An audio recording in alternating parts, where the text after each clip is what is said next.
to our customers, residents of Summerland, but also in order to maintain sustainability of our programs as a utility provider. And so I hope as everyone sees the presentation today, they'll learn and understand the process, but also what the changes are. And so with that, I will turn it over now to our Director of Financial Services, David Svetlichny. I'll turn it over to you, Dave. Thank you, Graham. And good afternoon and welcome to the District of Summerland's 2022 Utility Budget and Rates Open House. As Graham noted, my name is David Svetlichny and I am the Director of Finance here at the District, and I will be leading this presentation today.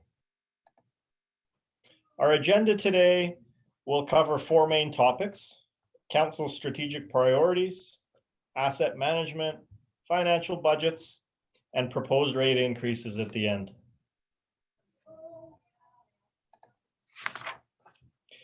So shortly after Council was elected back in 2018, they went through a process in which they discussed and formalized what their strategic priorities were.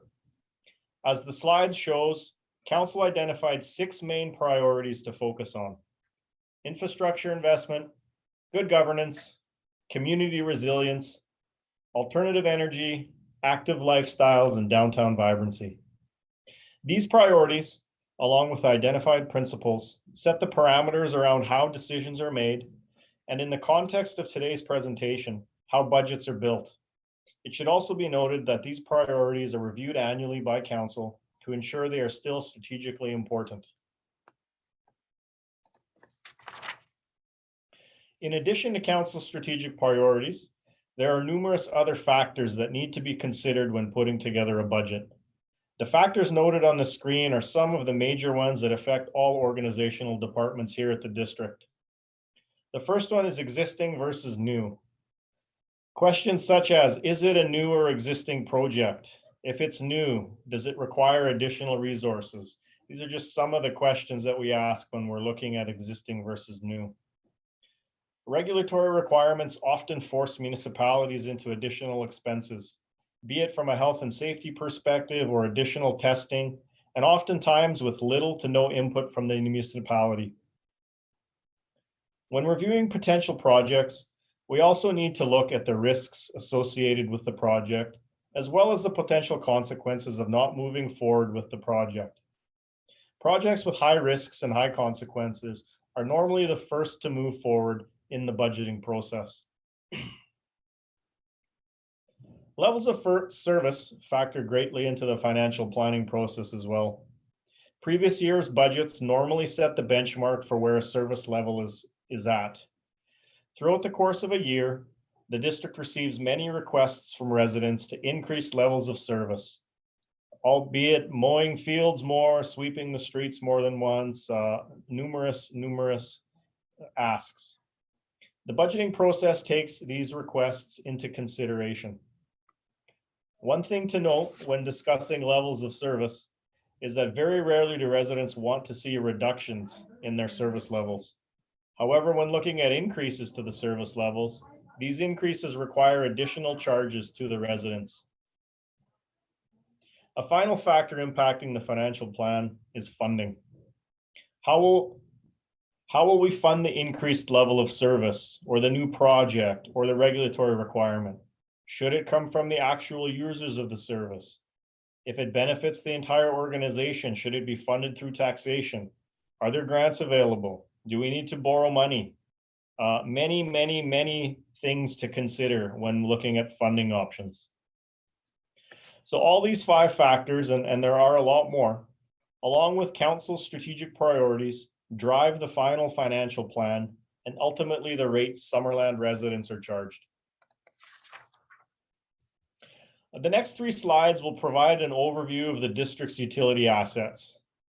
When we look at sewer, we here at the District have over 80 kilometers of collection pipes, over 2,400 sanitary sewer services, a wastewater treatment plant, and 8 lift stations. Our water utility includes over 220 kilometers of water mains, 6,000 water services, 440 fire hydrants, 11 dams, a water treatment plant, 13 PRV and pump stations, and 4 in-ground storage tanks. And last but not least, our electrical utility includes 2 substations, 9 feeders, 3,700 poles, 1,500 transformers, over 280 kilometers of overhead conductor, 60 kilometers of underground cable, and 1,350 streetlights. So a lot of assets.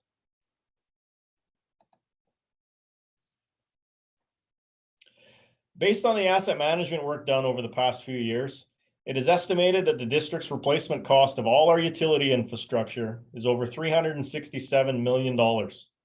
So that's if we had to replace everything today. As assets are consumed over a period of years, we have also calculated that the district's current utility infrastructure deficit is approximately over $89 million.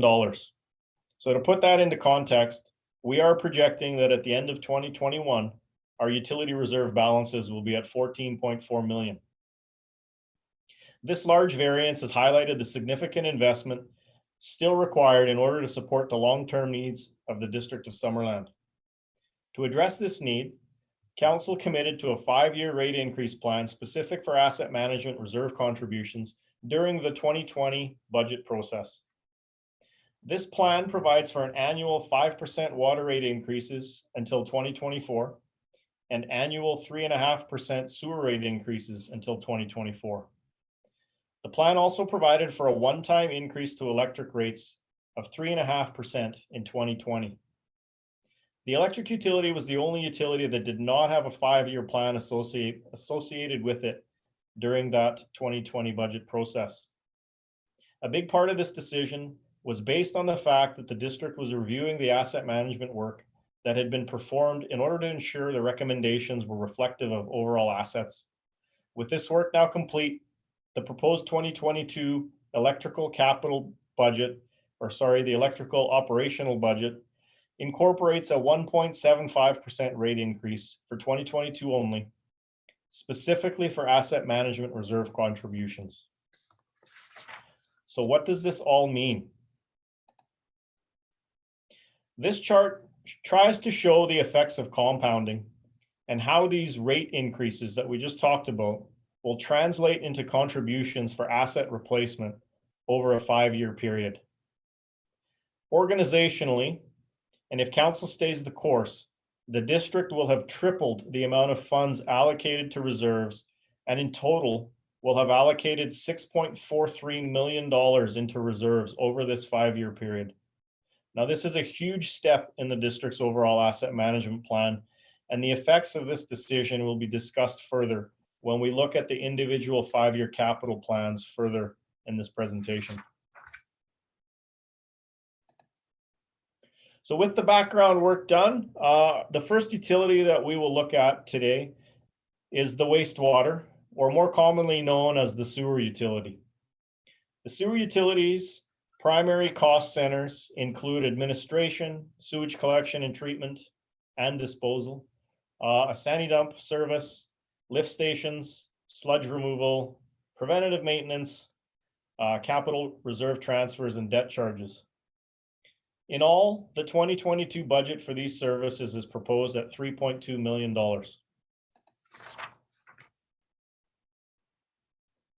The proposed operating budget is a status quo budget, which considers contractual increases such as QP and IBEW rate increases, third-party rate increases such as ICBC and insurance, as well as operational projects approved by council. As we can see from this slide, we're not anticipating any significant changes from where we expect 2021 to end. Overall, budgeted sewer expenses are projected to increase 3.88%, or $119,500 over the prior year. However, as we've already discussed, a 3.5% rate increase totaling $58,250 is going directly into reserves. Therefore, if we look strictly at the operational budget, it has increased by 1.86%, or $31,100 from the prior year. The next slide will provide an overview of what makes up this operational increase. However, before we jump to that, when we look at revenue, as a standalone utility, it should not come as a big surprise to see the majority of the revenue being collected at $2.34 million coming from user fees and parcel taxes. As a utility, that is where the majority of revenues are normally collected. A final note on this slide is that over the past 5 years, sewer operational budgets have been brought forward that have absorbed inflationary increases, which has translated into 0 operational rate increases required in the sewer utility over that 5-year period. With inflation rates being low these past few years, this approach was manageable. However, with inflation rising and hovering around 4%, this approach is no longer sustainable. Therefore, in order for the district to have a balanced sewer operating budget in 2022, a rate increase of 0.71% has been proposed and is incorporated into this budget. This increase is projected to cost the average utility customer $3 a year.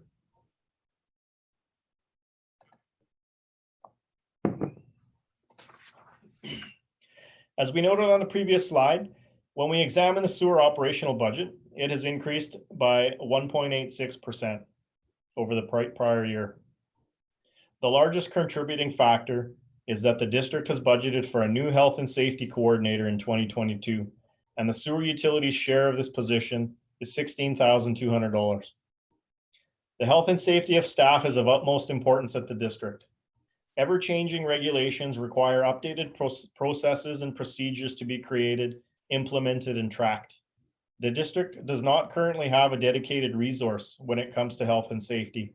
Therefore, the 2022 financial plan includes this position, which will provide a resource for all departments. The sewer utility share of this position is 15%.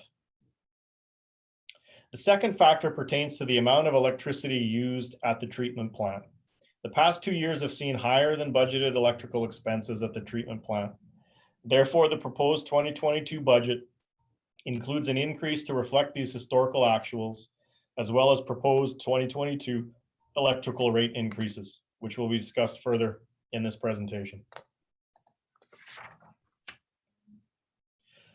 The district's 2022 capital plan proposes to spend just over $1 million on 7 projects. The Washington Avenue Sewer project is budgeted at $350,000 and is a local service area, which means that the residents that are directly receiving this project will be paying for it themselves. UV disinfection upgrades have been budgeted for $280,000. The primary clarifier design, $100,000 with construction at $2.3 million in 2023. We have some filter building renovations budgeted at $100,000. We're looking at Deer Ridge and Taylor Place sewer design at $100,000. Forklift at $45,000 and GIS data reconfiguration and implementation of $80,000. Looking out past 2022, the capital plan's average spend is $2.586 million. There are 3 major projects being proposed over this period. The first project is the construction of a primary clarifier at a cost of $2.3 million and construction occurring in 2023. The second project is the Deer Ridge and Taylor Place sewer at an estimated cost of $2,875,000, currently budgeted for construction in 2023 and 2024.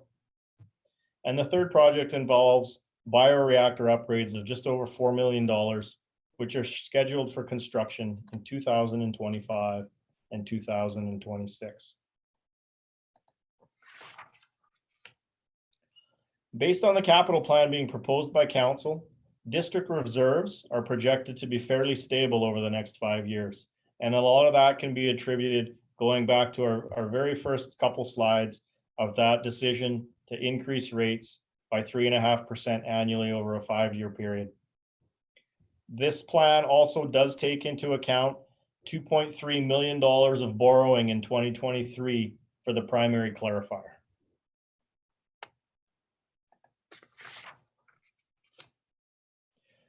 Our second utility we will be discussing today is the water utility.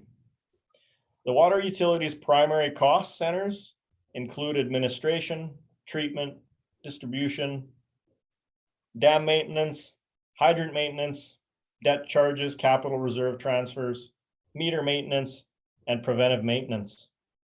In all, the 2022 budget for these services is proposed at $6.4 million. Just like wastewater, the proposed water utility budget is a status quo budget. The budget considers contract increases, third-party rate increases, as well as operational projects that have been approved by council. When we look at revenue, the majority of the revenue being collected, which is 87.7% or $5.6 million, again, is coming from user fees and parcel taxes. Based on 2022 budget calculations, the water utility is projected to generate a minor surplus of $28,700. Therefore, there are no operational rate increases being proposed for 2022. Overall budgeted water expenses are projected to increase 5.61% or $337,000. However, as noted previously, that includes 5% rate increase or $217,000, which is being directly transferred into reserves for future capital expenditures. This leaves an operating expense increase over the previous year of 2% or $120,000. And again, the next slide will provide an overview of what these expenses are. The first item to note, and as we discussed in wastewater, the proposed budget does include 15% portion of a new health and safety coordinator position, which equates to $16,200. We're also proposing to commission an emergency response plan, which in large part was triggered by the heat dome this past summer. The plan will look at multiple functional areas such as the transmission and distribution, as well as watershed items. This budget also proposes to include 3 dam maintenance projects at Thirsk Dam. The projects include crack core sampling, crack vibrating wire, and floatus valve upgrades, which were not included in the 2021 budget. This budget also includes a study of the impacts of the decommissioning of Eneas and Sioux dams, which will hopefully be available in mid to late summer of 2022. And after reviewing the work that was being performed on our pressure reducing valves and comparing that work to the tangible capital assets accounting standards that municipalities are required to follow, it was determined that this type of work was capital in nature and not operational. So it has been moved from operations to capital, hence the $80,000 decrease in our operations.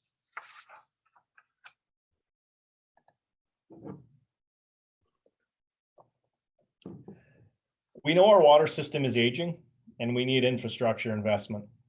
The asset management work that has been completed over the previous years has confirmed this fact.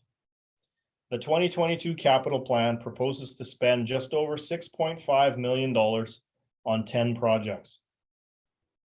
The 3 main projects for the year make up 88.5% or $5.785 million. And these projects are Giants Head Road water separation. This $3.245 million project is a component of the larger Giants Head Road reconstruction project. The overall project is budgeted at $6.1 million. As part of this overall project, the district will be twinning the water lines up Giants Head Road from Harris to Gartrell. In addition, the project will include upgrades at 5 locations between the water treatment plant and Giants Head Road in order to fully separate the water systems supplying this project. This entire project is budgeted to be financed through debt. The second project is that we are also looking at replacing the water main along Canyon View Road at a cost of $1.6 million. And the third project is health and safety driven and involves converting the water treatment plant from chlorine gas to a safer sodium hypochlorite system. The cost of this project is $940,000. Looking out past 2022, the capital plan's average spend is just over $4.1 million. There are numerous projects over this period, and I encourage you all to review the capital plan for further information, which can be found on our website. So based on the capital plan being proposed by council, district reserves are projected again to be fairly stable over the next 5 years. As noted on the previous slide, this does take into account a $3,245,000 borrowing in 2022 for the water portion of Giants Head Road. And it additionally takes into account a $4.9 million borrowing in 2024 for the Trout Creek Flume project.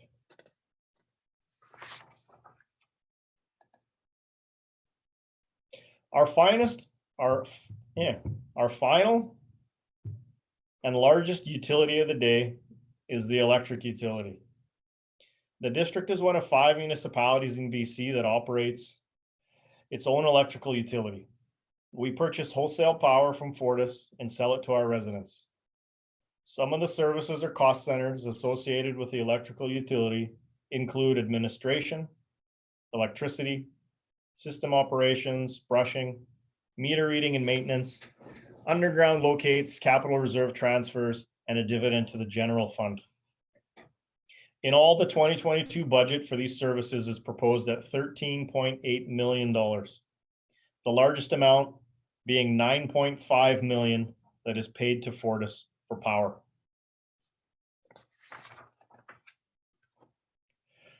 At first glance, overall expenses have increased 9.21%, or $1.15 million over the prior year budget.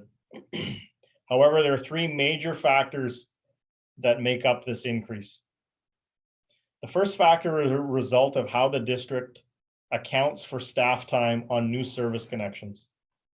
Historically, staff time has not been budgeted for, as this cost is recovered from the customer installing the service. This practice has made it difficult to reconcile overall electrical wages in any given year, as the amount of service installations fluctuates annually. So the 2022 budget proposes that these wage costs associated with new services are captured in a developer-funded works cost center. This will provide a proper mechanism that allows for easy tracking of staff time. It should also be noted that the corresponding revenue account called developer-funded works has also been increased by the same dollar amount. Therefore, the net effect to the budget is 0, as this is primarily an accounting exercise to ensure all costs are captured within the district's general ledger accounts.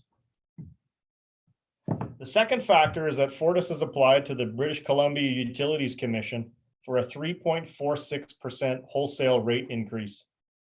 This increase is projected to cost the district $484,000 when compared to the 2021 budget.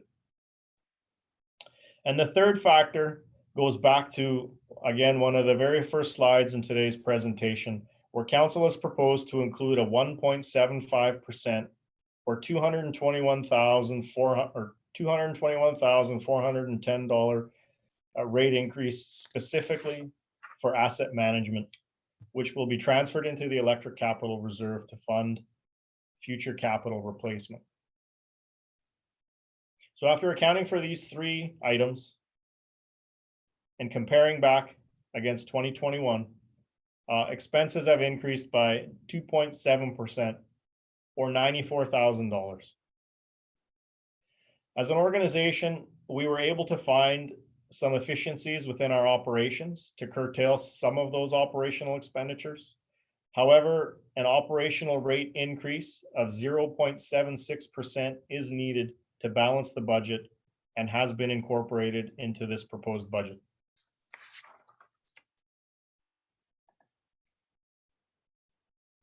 As we noted on the previous slide, after adjusting for those three major variances, the electrical operational budget has increased by $94,000 or 2.7%.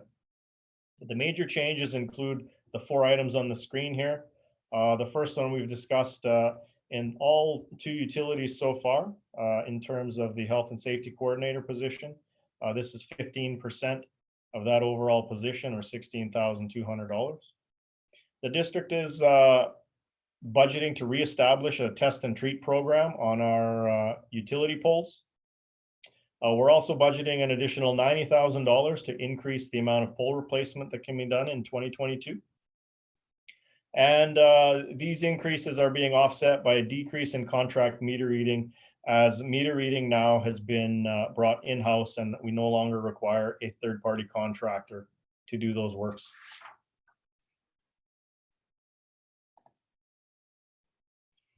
When we look at the capital plan for 2022, of the $5.6 million spend in 2021, $3.8 million is projected to be grant funded, with the remaining $1.8 being allocated from reserves. I encourage everyone listening in or watching this presentation to review the budget materials available to better acquaint themselves with these projects and any of the ones in the 5-year capital plan.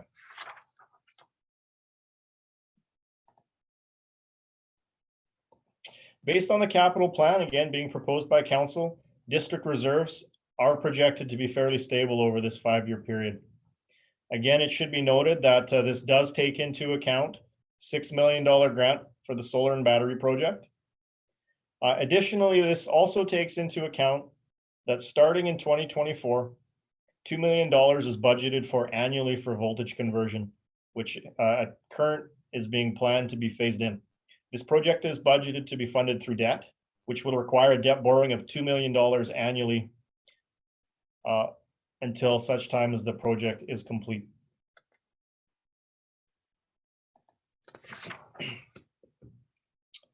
So what does this mean for a typical residential home?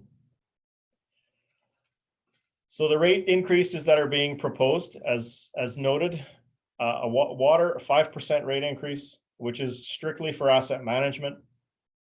Sewer, 4.21%, which is 3.5% for asset management and 0.71% for operations. And electric, 2.51%, which is 1.75% for asset management and 0.76% for operational deficits.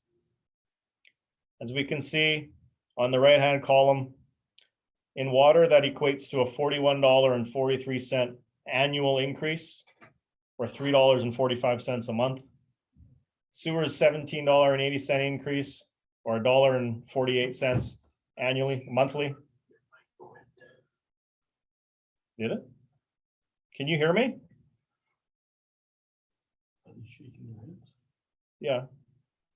I can hear you. Okay, sorry, someone just came in and said my mic quit, so thank you for that confirmation. Sorry about that. And then on the electrical side of things, $41.92 annual increase, which works out to $3.49 a month. So in all, the average or the typical residential home will see a $101.14 increase annually, or $8.42 per month.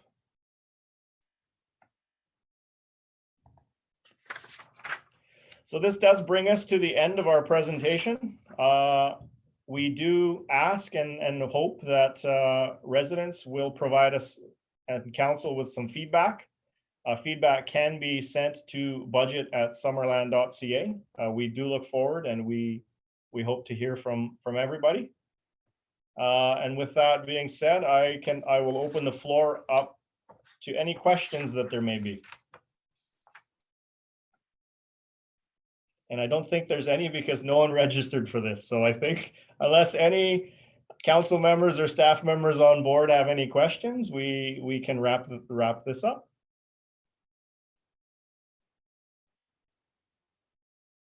Excellent.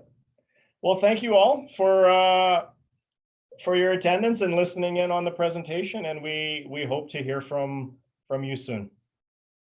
Thank you.